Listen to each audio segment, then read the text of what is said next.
All right, here we go. It's been a while. Been a long time.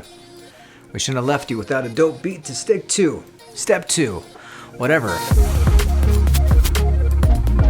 Hello everyone and welcome to another video here on Arc Overload. And this is my 1-year review of the M1 Max MacBook Pro. It has been almost a year since I purchased the machine. I have the 16-inch 24-core GPU with 32 gigabytes of unified memory and a 1 terabyte solid state hard drive.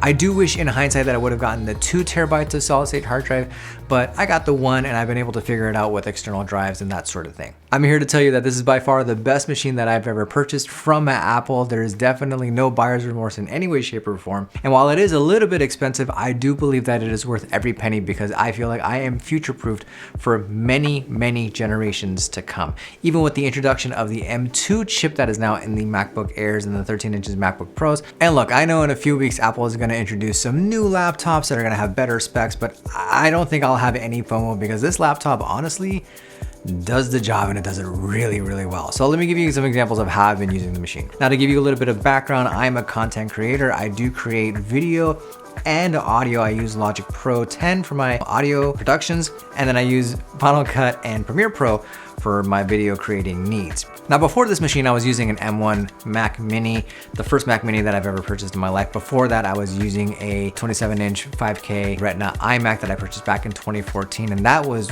easily my favorite machine ever until I bought the Mac Mini. The Mac Mini blew that thing out of the water. The M1 chip was a thing of beauty. Scrubbing through 4K timelines like it was absolutely nothing in Final Cut Pro, working on multi-track Logic projects, and then I wanted the portability of being able to work in my kitchen or in my backyard or even in my bedroom, and hence the reason why I got the M1 Max MacBook Pro. By no means did I expect it to replace my M1 Mac Mini. I just purchased it as a companion, if you will. But lo and behold, the M1 Max MacBook Pro was everything that I wanted it to be and more. Logic projects that were giving me issues on the M1 Mac Mini and on the 27-inch 5K iMac, no issues with them at all whatsoever.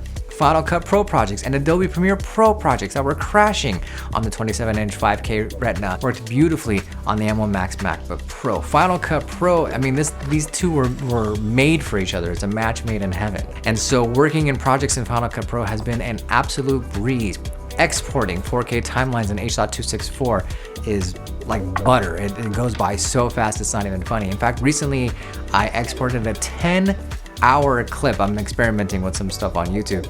The fan did not kick in one single solitary time. And so let me transition to that. How has this thing been performing as far as fan noise, as far as overheating, as far as crashing on me? Let me tell you how many times that's happened to me in the year that I've had it. Zero issues with crashing. There's been 0 issues with overheating. And trust me folks, like I said, 4K timelines, 10 hours long, multi-track Logic projects. I'm not a coder, so nothing like super intensive, but intense enough where it would be issues for my M1 Mac Mini, and it would be issues for my 5K 27-inch Retina iMac. No fan noise at all whatsoever. I never hear the fan on this thing. Now in contrast, I have a 2019 MacBook Pro that I use for work. That's an Intel based one, and that fan kicks in just by me turning on the computer and opening up Premiere. Like the second I click on Premiere, the fan just whoosh, just turns on jet engine like it's preparing for something crazy that I'm about to do. Some crazy 4K timeline with MXF files and that kind of stuff that are green screened and all that kind of stuff. I mean, sure, but the M1 Max MacBook Pro has never had an issue with that kind of stuff, period. And let's talk overheating. It doesn't. This thing comfortably sits in my lap. It never gets too hot where it feels like it's burning my lap or anything like that. It is super comfortable to use. I get into bed sometimes with the laptop and I'm writing notes and I'm doing my thing, and it works absolutely great. Let's talk aesthetics.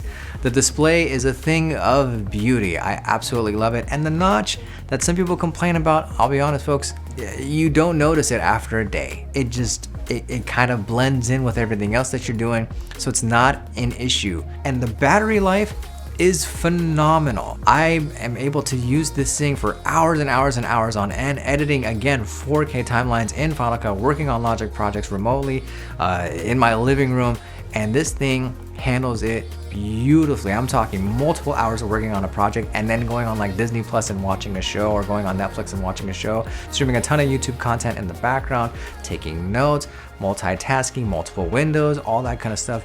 Nothing. Works just fine. This is a glowing review of the M1 Max MacBook Pro because it has been a glowing experience.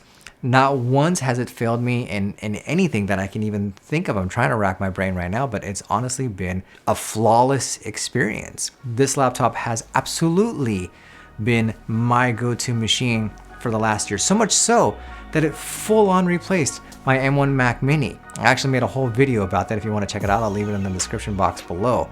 But I actually moved on from the M1 Mac Mini, a computer that I had all intentions of being my main computer for the next 3 to 5 years, gone within 6 months because of this guy.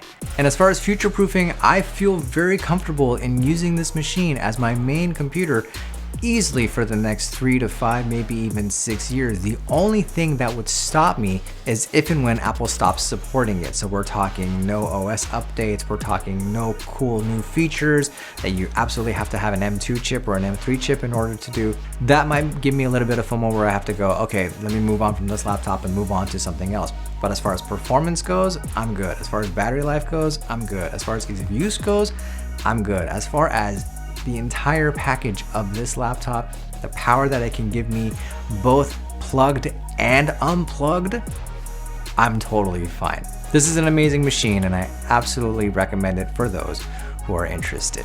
That's my review of the M1 Max MacBook Pro 1 year later. Let me know what you think of the machine in the comment section down below. If you like this video, please do me a favor and hit that like button. Go ahead and check out my pop culture based second channel. I'll leave that link in the description box below, and I will see you in the next one. Take care. Hi everyone, and welcome to another video here on Arc Overload. Long time no see. That's a terrible intro. It's been a long time. Shouldn't have left you without a dope beat to stick to. All right, here we go.